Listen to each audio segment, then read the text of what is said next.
அவ இறந்துட்டாப்பா. என் பேரில கொண்டு போட்டியா நீ? நான் உன ஏற்கனவே எச்சரிக்கை விட்டுருக்கேன் உனக்கு. நான் எல்லாத்துக்கும் நான் பொறுப்பேற்றுவேன்ப்பா. எல்லா பொறுப்பேற்றுறீங்க. என் பிள்ளை உசுர கொடுப்பியா நீ? என் பிள்ளை உசுர. நான் வரேன். நான் அன்னைக்கு நான் ஒண்ணு என்ன சொன்னேன், விட்டு ஓடி போயிடுறா. இல்ல ஏன்க்காக வந்து விட்டான்ல.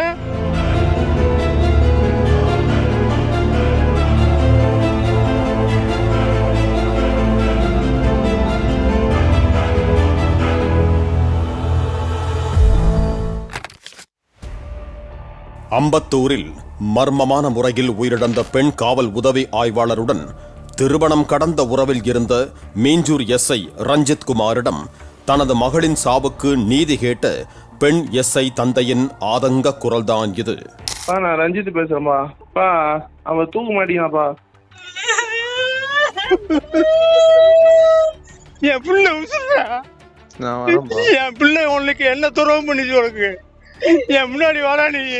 நான் வரேன். நான் அன்னைக்கு நான் ஒண்ணு என்ன சொன்னேன், விட்டு ஓடி போயிடுறா.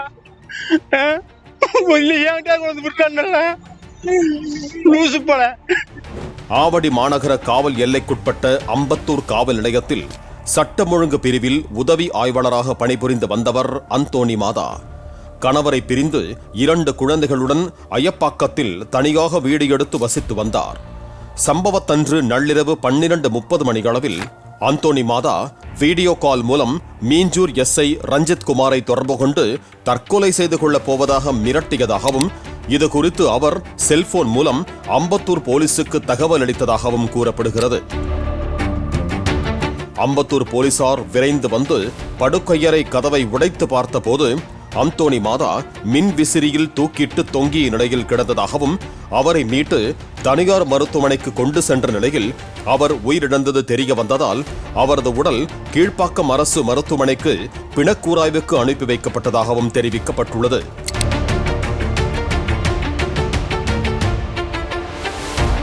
அந்தோணி மாதாவின் தந்தை அருள்ராஜ் உள்ளிட்டோரிடம் விசாரணை நடத்தினர். கணவர் தன்னை விட சாதாரண வேலை பார்ப்பதாக கூறி 4.5 வருடங்களுக்கு முன்பு கணவரை பிரிந்த அந்தோணி மாதாவுக்கு 2வது தாலி கட்டிய எஸ்ஐ ரஞ்சித் 3 வருடங்களாக அவருடன் சட்டவிரோதமாக குடித்தனம் நடத்தி வந்ததாக கூறப்படுகிறது. அண்மையில் நகைகளை விற்றும் வங்கியில் கடன் பெற்றும் 70 லட்சம் ரூபாய் மதிப்பிலான சொத்து ஒன்றை வாங்கிய அந்தோணி மாதா அதில் வாரிசுதாரராக ரஞ்சித் பெயரை குறிப்பிட்டுள்ளதாகவும் போலீசாரிடம் தெரிவித்தார் அருள்ராஜ். 5 மாதங்களுக்கு முன்பு ரஞ்சித்தின் முதல் மனைவிக்கு ஆண் குழந்தை பிறந்த பின்னர் அவர் அந்தோணி மாதாவுடன் நெருக்கத்தை கைவிட்டதால் இருவருக்கும் இடையே பிரச்சனை ஏற்பட்டதாக கூறப்படுகிறது. ரஞ்சித்தை திருமணம் செய்தவுடன் கர்ப்பத்தடை அறுவை சிகிச்சை செய்து கொண்ட அந்தோணி மாதா தானும் ரஞ்சித்துக்கு ஒரு குழந்தை பெற்றுக் கொடுக்க வேண்டும் என்ற ஆசையில் கர்ப்பத்தடையை அகற்றியுள்ளார். அந்தோணி மாதா கர்ப்பமுற்ற நிலையில் உடல் ரீதியாக பிரச்சனை ஏற்பட்டதால் ரஞ்சித் சப்தம் போட்டதாக கூறப்படுகிறது. இதனால் அடிக்கடி மருத்துவ பரிசோதனைக்கு சென்று வந்த அந்தோணி மாதாவை ரஞ்சித் பார்க்க வராமல் தவிர்த்ததாக கூறப்படுகிறது. இந்த நிலையில்தான் வீடியோ காலில் மின்விசிறியில் புடவையால் தூக்கிட்டு தற்கொலை செய்து கொள்ளப் போவதாக ரஞ்சித் குமாரிடம் கூறிய அந்தோணி மாதா உண்மையாகவே இந்த சோக முடிவை தேடிக்கொண்டதாக போலீசார் தெரிவித்தனர். இதற்கிடையே எஸ்ஐ ரஞ்சித் குமார் தனது மகளை அடித்து கொலை செய்து விட்டதாக அம்பத்தூர் காவல் நிலையத்தில் புகார் தெரிவித்த அந்தோணி மாதாவின் தந்தை அருள்ராஜ் சில ஆடியோ ஆதாரங்களையும் போலீசாரிடம் ஒப்படைத்தார். அதில் ஒரு ஆடியோவில் அந்தோணி மாதாவின் சடலம் KMC மருத்துவமனைக்கு கொண்டு செல்லப்பட்டு விட்டதாக ரஞ்சித் கூறியதும் பதறிப்போய், என் புள்ளைய திருப்பித்தாடா, அன்னைக்கே சொன்னேன்ல என் புள்ளைய விட்டு போன்னு, என்னோட பேர பிள்ளைங்க எங்கடா, அவங்களையும் கொன்னுட்டியாடா என்று ஆதங்கத்துடன் கேள்வி எழுப்பியுள்ளார் அருள்ராஜ். அதற்கு எல்லாவற்றுக்கும் நான் பொறுப்பேற்றுக் கொள்கிறேன் என்று ரஞ்சித் தெரிவித்துள்ளார். அவளை KMC கிட்ட போறாங்க. KMCக்கா? ஆமா. எந்த KMC? Kilpauk medical college. அவ இறந்துட்டாப்பா.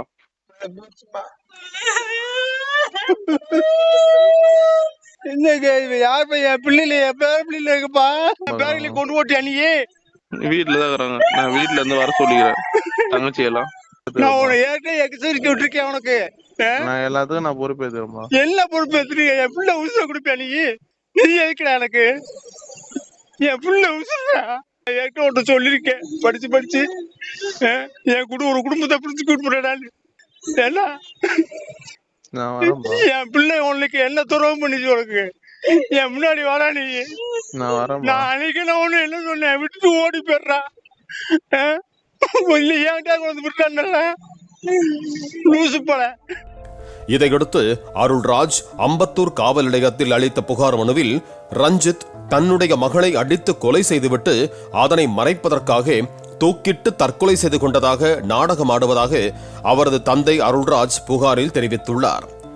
அந்தோணி மாதா கொலை செய்யப்பட்டுள்ளதாக குற்றம் சாட்டியிருக்கும் சகோதரி செல்வராணி வீட்டில் இருந்த மின் விசிறியில் தற்கொலை செய்து கொண்டதற்கான தடயங்கள் இல்லை என்றும் தாடை மற்றும் பின்னந்தலையில் காயங்கள் காணப்பட்டதாகவும் குற்றம் சாட்டியிருக்கிறார். அக்கா அந்தோணி மாதாவுடைய தங்கச்சி நான் பேசுகிறேன். எங்கள் அக்கா வந்துட்டு நேற்று 13ஆம் தேதி நைட்டு 11 மணி 7வது நிமிஷத்தில் வந்துட்டு எங்களுக்கு கால் பண்ணுறா. அதாவது என்னுடைய அக்கா இன்னொரு அக்கா சகோதரி மேரி அவங்களுக்கு கால் பண்ணி, இந்த மாதிரி அக்கா வந்துட்டு நாளைக்கு வெளியூர் நான் போகிறேன், தம்பிங்களை அதாவது சின்ன பசங்களை வந்துட்டு ஸ்கூலுக்கு கூட்டிகிட்டு போகணும், திங்கக்கிழமை எக்ஸாமு, நீங்கள் ஒரு நாள் மட்டும் பார்த்துக்கோங்க, அக்கா இன்வெஸ்டிகேஷன் போயிட்டு திருப்பி வந்துடுவேன். நானே வந்துட்டு மறுநாள் வந்து ஞாயிற்றுக்கிழமை நானே தம்பிங்களை கூட்டிகிட்டு வீட்டில் வந்து விட்டுட்டு போகிறேன், நான் வந்துட்டு முடிச்சுட்டு வந்துட்டு தம்பிங்களை கூட்டிகிட்டு போயிடுறேன்னு சொல்லிட்டு நல்லா சாதாரணமாக எப்பவும் போல் பேசுகிற மாதிரி பேசிட்டு வச்சுட்டாங்க. அடுத்து வந்து கொஞ்ச நேரத்தில் ஒரு 1:20 மணிக்கு 1 மணி 20வது நிமிஷத்தில் வந்துட்டு என்னுடைய அப்பாவுக்கு வந்து அக்காவுடைய நம்பர்லேருந்து எங்களுக்கு கால் வந்துச்சு. அப்போ வந்து அப்பா வந்து பேசினாங்க. பேசும்போது அந்த சைடில் வந்து அக்கா பேசலை. மீஞ்சூர் போலீஸ் ஸ்டேஷன் அந்த போலீஸ் ஸ்டேஷனோட சப் இன்ஸ்பெக்டர் ரஞ்சித் குமார் என்பவர் வந்து என்கிட்ட பேசினார். என்ன பேசினாரா, இந்த மாதிரி அந்தோணி மாதா வந்து தூக்கு போட்டுக்கிட்டா, நீங்கள் வந்து மகாலட்சுமி ஹாஸ்பிட்டலுக்கு ஐசியூவில் நாங்கள் வந்து வச்சுருக்கோம், நீங்கள் சீக்கிரமாக வாங்க அப்படி சொன்னாங்க. சொன்ன உடனே நாங்கள் வேகமாக என்ன பண்ணணும், எல்லோரும் கிளம்பி வெளியில் வர்றதுக்குள்ளே மறுபடியும் அவங்கக்கிட்ட அதே நம்பர்கிட்ட இருந்து அக்கா மொபைல்லேருந்து எங்களுக்கு கால் வந்துட்டு இந்த மாதிரி அந்தோணி மாதா வந்து இறந்துட்டா அப்படி சொல்கிறாங்க. சொன்ன உடனே நீங்கள் வந்து மகாலட்சுமி ஹாஸ்பிட்டலுக்கு வர வேண்டாம், நீங்கள் வந்து நேராக எங்கே வந்துருங்கன்னா கேஎம்சி வந்துடுங்க, நீங்கள் நாங்கள் வரத்துக்கும் சரியாக இருக்கும், நீங்கள் அங்கே வந்துடுங்க, அங்கே வந்து அக்காவை பார்க்கலாம் அப்படி சொன்னாங்க. சரின்னு சொல்லிட்டு நாங்கள் அந்த பதட்டத்துலேயே என்ன பண்ணோம், வேகமாக கிளம்பி கேஎம்சிக்கு போனால் அக்கா வரல.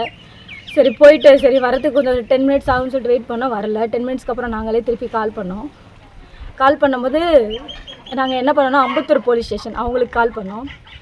அங்கே இருக்கவங்க தான் எங்களுக்கு வந்து கேட்டாங்க. இந்த மாதிரி கேட்கும்போது, இந்த மாதிரி வந்துக்கிட்டு இருக்காங்க, நீங்கள் வெயிட் பண்ணுங்கள், இன்னும் ஒரு 20 நிமிஷத்தில் வந்துடுவாங்க அப்படி சொன்னாங்க. அப்புறமும் நேரம் போச்சு, வரலை. திருப்பி கால் பண்ணி கேட்டோம், அதோ ஃபார்ம் ஃபில் பண்ணிட்டுருக்காங்க, வந்துடுவாங்கன்னு சொன்னாங்க. அக்கா வரவே இல்லை. 3:30 மணிக்கு கொண்டு வந்துட்டு அக்காவை வந்து நாங்கள் ஃபஸ்ட்டு ஓடி போய் பார்த்ததில் அக்காவுக்கு வந்து இந்த இடத்துல ஒரு காயம் இருந்தது, கரெக்டாக இந்த இடத்துல ஒரு காயம் இருந்தது, தலையில் வந்து பின்னாடி அடிபட்டிருந்தது. வேறு எந்த காயமும் அக்காவுடைய உடம்புல நாங்கள் பார்த்தோம். அதுக்கப்புறம் வந்துட்டு எங்களுக்கு என்னென்னா, இது வந்து அக்கா வந்து உண்மையாகவே தூக்கு போட்டு சாகலை, இதை வந்து என்னால் கன்ஃபார்மாக சொல்ல முடியும். ஏன் அப்படின்னா, அவங்க வந்து அக்கா வந்து 12:30 மணிக்கா இறந்துட்டதா சொல்கிறாங்க. 12 மணிக்கு இறந்தா எங்களுக்கு ஏன் 1:20க்கு கால் பண்ணணும்? ஃபர்ஸ்ட் ஆஃப் ஆல் ஒருத்தவங்க தூக்கு போடுறாங்க அப்படின்னா அவங்க பிளட் ரிலேஷன்கிட்ட யார்ட்டையாவது ஃபோட்டோ எடுக்கணும், இல்லைனா வீடியோ எடுத்து வைக்கணும், இல்லைனா கால் பண்ணி சொல்லணும்ல அவங்கக்கிட்ட. அவங்க எதுவுமே எங்களுக்கு இன்ஃபார்ம் பண்ணலை, எதுவுமே. அவங்களா வந்தாங்களாம் எங்ககிட்ட, அவங்க சொன்னது, நாங்கள் போனோம், இந்த மாதிரி எங்களுக்கு வந்து கால் வந்தது, நாங்கள் போனோம், அவங்கள இறக்கி கொண்டு போய் வேகமாக பொழைச்சிருவாங்கன்னு சொல்லிட்டு ஹாஸ்பிட்டலில் சேர்த்தோம், அங்கே இருந்துட்டு செத்து போயிட்டாங்க அப்படி சொல்கிறாங்க. எங்களுடைய கேள்வி என்னென்னா, ஏன் ஃபர்ஸ்ட் ஆஃப் ஆல் பேரண்ட்ஸுக்கு ஏன் இன்ஃபார்ம் பண்ணலை? அவங்க வந்து அக்காவை தூக்கிட்டு போய் ஐசியூவில் அட்மிட் பண்ணதான் சொல்கிறாங்க. ஐசியூவில் அந்த ஹாஸ்பிட்டலில் எதுக்கு சேர்த்தாங்க?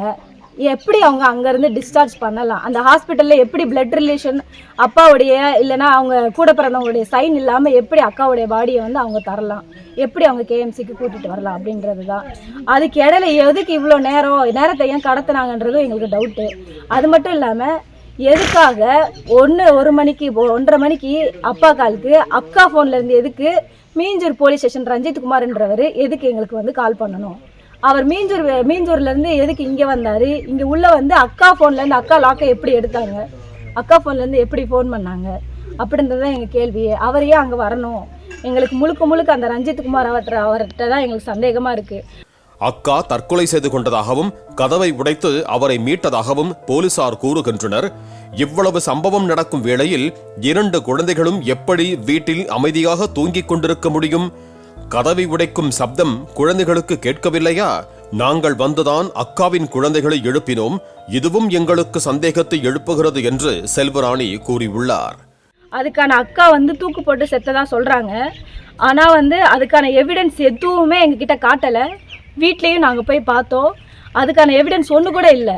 ஃபேனில் தூக்கு பாட்டிட்டு சாவறான்னு, ஃபேனில் அந்த தூசி கூட படியாமல் அப்படியே இருக்குது. எப்படி அவள் தூக்கு மாட்டிட்டு செத்தானே எங்களுக்கு தெரியல. எப்படி பிள்ளைங்க தூங்கிட்டு இருந்தாங்களாம், பிள்ளைங்க தூங்கி அதே வீட்லேயே படுத்திருக்காளாம். பிள்ளைங்கள 2 பிள்ளைங்க தூங்கிட்டு இருக்காங்க, அதே வீட்லேயே தூக்கு போட்டிருக்கா. பூட்டை உடச்சி உள்ளே வந்திருக்காங்க போலீஸ்காரங்க. பூட்டை உடச்சி அந்த சத்தம் கூட கேட்காம எப்படி பிள்ளைங்க தூங்கிட்டு இருப்பாங்க? தூங்கலையே, எப்படி தூங்கிட்டு இருக்காங்கன்னு சொல்கிறாங்களே. அக்காவை தூக்கிட்டு போயிருக்காங்க, இவ்வளோ நடந்திருக்கு. பிள்ளைங்க 2 பேர் தூங்கிட்டு இருக்காங்க, எந்திரிக்கலன்னு சொல்கிறாங்க. தனியாக விட்டுட்டு போயிட்டா, அப்படியே தனியாக விட்டுட்டு போயிட்டாங்க. திருப்பி போய் நாங்கள் போய் தம்பிங்களை தட்டி எழுப்பி நாங்கள் கூட்டிகிட்டு வந்தோம். எங்களுக்கு ஃபுல்லாகவே இது ஒரு மர்மமாக இருக்குது. என்ன எங்களுக்கு எங்கள் அக்காவுக்கு எங்கள் அக்காவுடைய சாவுக்கு எங்களுக்கு நியாயம் வேணும். எப்படி கொலை பண்ணாங்க, என்ன பண்ணாங்கன்னே தெரியல. சரியான ரீசன் சொல்ல மாட்டுறாங்க. அம்பத்தூர் ஸ்டேஷன்லேருந்து எங்களுக்கு சரியான ரீசன் சொல்ல மாட்டுறாங்க. நாங்கள் அவங்களுக்கு நியாயம் வாங்கி தருவோம் தான் சொல்கிறாங்களே தவிர வேறு எதுவுமே அவங்க சொல்லலை. எப்படி இவங்க இறந்தாங்க, எங்கள் அக்கா எப்படி இறந்தாங்க, உண்மையாகவே அவங்க தூக்கு போட்டு சாகலை. இதை எங்களால் 100% சொல்ல முடியும். அவளை கொலை தான் பண்ணியிருக்காங்க. அவள் தலையில் காயம் பட்டிருக்கு, நாடியில் காயம் பட்டிருக்கு. எங்களுக்கு டவுட்டாக இருக்குது. ஏன் எங்களை இவ்வளோ அலக்கழிச்சாங்கன்னு தெரியல. சீக்கிரமாக எல்லாமே பண்ணாங்க. சீக்கிரமாக சைன் பண்ணுங்க அதுக்கு தான் எங்களுக்கு துரிதப்படுத்தினாங்க. வீட்டுக்கு சைன் வாங்கினாங்க. எதுக்கு இப்படி பண்ணாங்கன்னு எங்களுக்கு தெரியல. எங்களுக்கு ஒரே மர்மமாக இருக்குது. எங்கள் அக்காவுக்கு நீதி கிடைக்கணும். கண்டிப்பாக எங்கள் அக்கா எப்படி இறந்தான்றது எங்களுக்கு தெரிய வரணும். எங்களுக்கு எங்கள் அக்காவுக்கு நியாயம் கிடைக்கணும். எஸ்ஐ ரஞ்சித் மீது தற்கொலைக்கு தூண்டியதாக வழக்கு பதிவு செய்த அம்பத்தூர் போலீசார் நடந்த சம்பவம் குறித்து விசாரித்து வருகிறார்கள். அதே நேரத்தில் ரஞ்சித் குமாரை சஸ்பெண்ட் செய்து உத்தரவிட்டிருப்பதோடு அவர் மீது துறை ரீதியான விசாரணைக்கும் பரிந்துரைக்கப்பட்டிருக்கிறது. இதற்கிடையே அந்தோணி மாதாவின் மர்ம மரணத்திற்கு நியாயம் வேண்டி போராடியவர்கள் உயர் அதிகாரிகளின் உறுதிமொழியை ஏற்று அவரது சடலத்தை பெற்றுக் கொண்டனர். உரிய அரசு மரியாதையுடன் குடும்பத்தாரிடம் ஒப்படைக்கப்பட்ட அந்தோணி மாதாவின் உடல் அடக்கம் செய்வதற்காக விருதுநகருக்கு கொண்டு செல்லப்படுகிறது.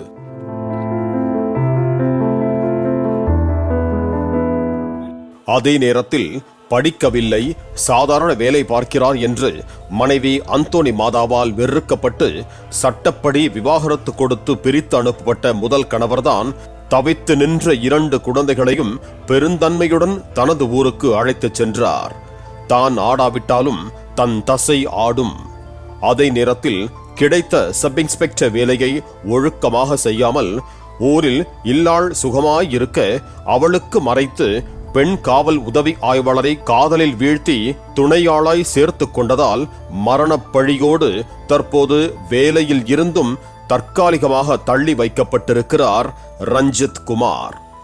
சொல் பேச்சு கேளாமல் வேகத்தில் செய்தாலும் பெண் மீதான மோகத்தில் செய்தாலும் குற்றம் கேடு தரும்.